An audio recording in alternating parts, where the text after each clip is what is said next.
Number 2, the Hebrew Bible introduced the most revolutionary moral idea in history, that there are objective moral truths, just as there are objective mathematical and scientific truths.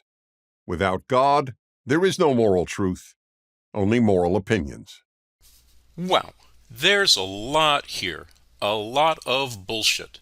So, to me, this sounds like a historical claim rather than a value per se, but is it even accurate? Well, what's a moral truth? Something like murder is wrong? The codes of Ur-Nammu and Hammurabi both clearly view murder as wrong and worthy of punishment. Those codes both significantly preceded and probably influenced the biblical authors. And the Bible's moral law is in no way like mathematical or scientific truth.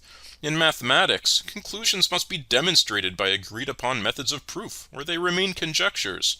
In science, you accumulate evidence that supports a hypothesis until ultimately it achieves the status of a theory. But the Bible's statements are just statements. Just like if I said, you should eat pizza, it's the best. It's just a claim. The most you can say about the laws in the Bible is that they are presented as being the will of a deity, but that's the case for all writings of the ancient world, so that's nothing special. What makes it in any way objective? And another problem. The Bible does not in any way distinguish moral law from any other law.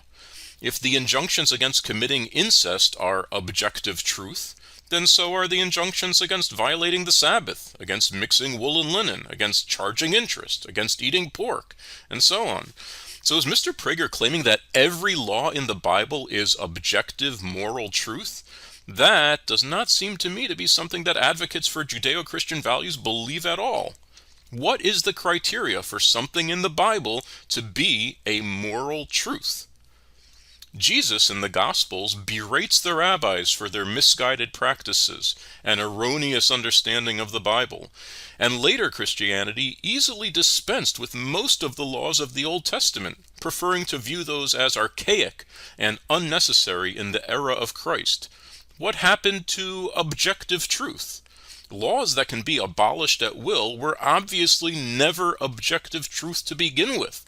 Certainly not in the sense that Mr. Prager wants us to think of them as being absolute and irrevocable. And Christians with different interpretations of the Bible have been killing each other for 1,000 years.